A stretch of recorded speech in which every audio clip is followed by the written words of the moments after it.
Good morning, CG. I'm Tyler. And I'm Rice. And we have your CGTV broadcast for Friday, January 26th.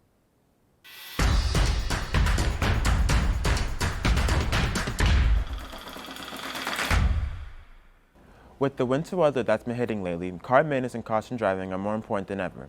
Elena Wiesner brings you some information about what to do if you get into a car accident. Hi students, I'm Mrs. Owen. I'm one of the deans here at the high school, and I just wanted to share some information with you about driving on campus. I want you to remember, first of all, that driving on campus is a privilege, and if you are driving recklessly, we can revoke that privilege at any time. So make sure while you are on campus, and just honestly while you're out in the world, drive cautiously and drive carefully so that you can avoid accidents and avoid damaging other vehicles. Sergeant Beasley is going to share with you information about what to do if you ever are involved in an accident. Thank you. Hey guys, Sergeant David Beasley. Just want to share a couple tips with you guys about when you're in an accident, whether it's on campus or off campus. This applies to life in general. So the first thing you want to do when you get in an accident, whether you hit somebody's car that maybe is not driving or somebody is driving, you always want to stop. Stop at the scene or as close as you can to the scene to just start the accident process. The second thing is if there's someone driving the car that you hit or they hit you, you want to share your ID with them or your name, address, and your vehicle information. It's also recommended that you share your insurance information as well as a phone number because that just makes the process a little easier, especially if the police are not called. By law, the third thing you want to do if this is an accident with injury, someone gets hurt or really badly hurt or even just a little bit hurt, you want to make sure you always call 911. We have 7 school police officers here at school, and we can get someone to you very, very quickly. Make sure that when you get in that accident, it's just the easiest, just call 911 and we will come out there and we'll help you with that process. If you hit a car out in the parking lot and you don't know who's driving, it's an unattended vehicle, by law you're required to kind of just go out and see if you can find out whose vehicle it was, and if you can't, again, call 911, call law enforcement, and we'll come out there and we'll document it for you and get you squared away. Thanks, guys. Thanks, Elena. You may have seen our cheerleaders and dance team hyping up the crowd at CG's basketball games. Ethan Herron and Vivek Thomas dove into Pep Band, another group responsible for the crowd's energy at CG basketball games.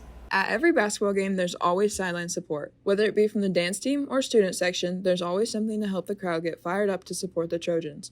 But another group on the sidelines bringing some life to the games is the Center Grove Pep Band. The Center Grove Pep Band is a group of individuals from the CG Band program that perform popular tunes at the varsity boys and girls basketball games. Well, I've been doing Pep Band since my freshman year, so I've stayed 4 long years. The reason why I stayed mostly is because of my friends, but it is actually a really fun experience to be a part of. You get to play, like you just get to play music that you don't normally get to do when you're in like concert band or marching band, and the whole vibe of everything is just so much more different than any other band thing. But the Pep Band doesn't just play well-known tunes for the audience. It helps keep the crowd interested in games and keep the high reputation the Center Grove sideline sport has. I think Pep Band is different in that we really just kind of use the skills that we have to perform.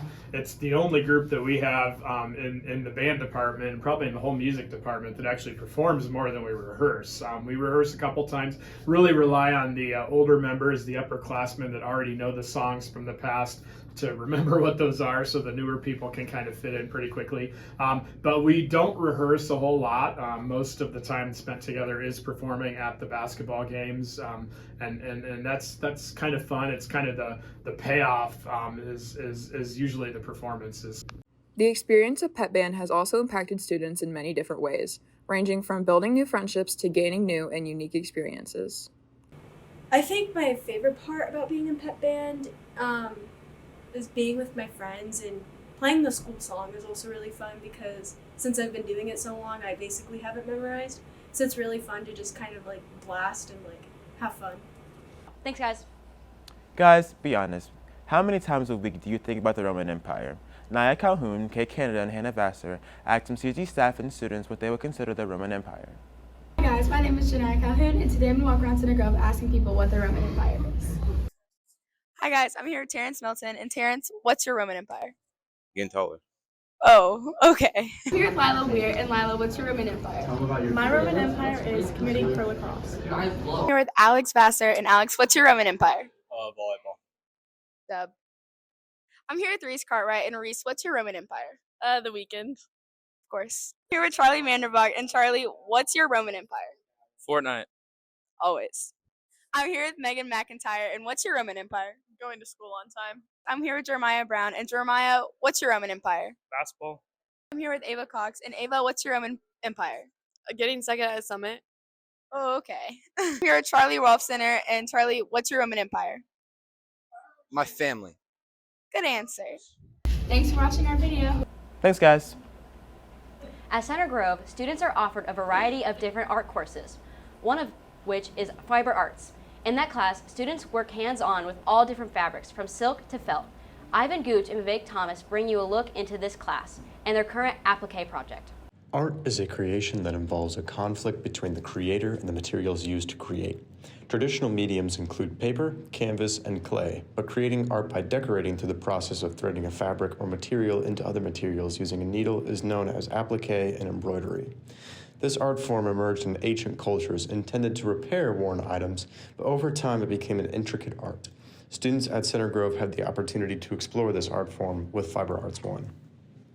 Well, I learned a lot of techniques and different sort of stitches and threading, and there's a bunch of different stitches that you can do. We only learned a few, practice a few, but there's hundreds more that you can research and learn how to do. There's the simple ones like the back stitch, and then there's your cross stitch and your running stitch, and then you have the chain stitch and other things like that. Many of the students base their designs off of personal objects or other artworks.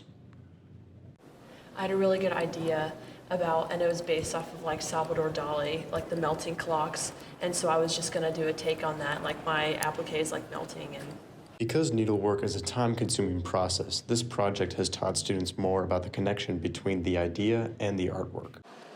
Needlework, it makes you break it down a lot, especially for creating texture, because you're working on a 2D plane with limited 3D abilities. Yeah. So you really have to think ahead to create texture the way you want it to come across.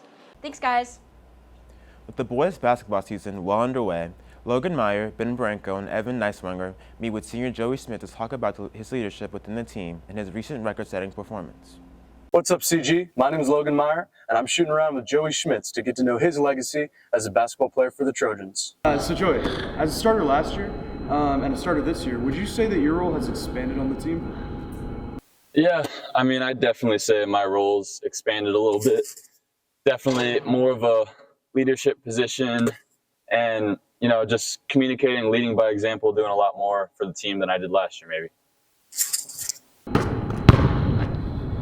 As a leader for the team, what do you do differently than you did as a junior? I have to say, since I'm a senior now, people respect me more. So the more you can show how to do things right, the more the other people will follow you and how they'll react to your reactions, which is a big part of it too, I think. So what would you say has been the biggest challenge coming in as a senior with this new sort of role you have?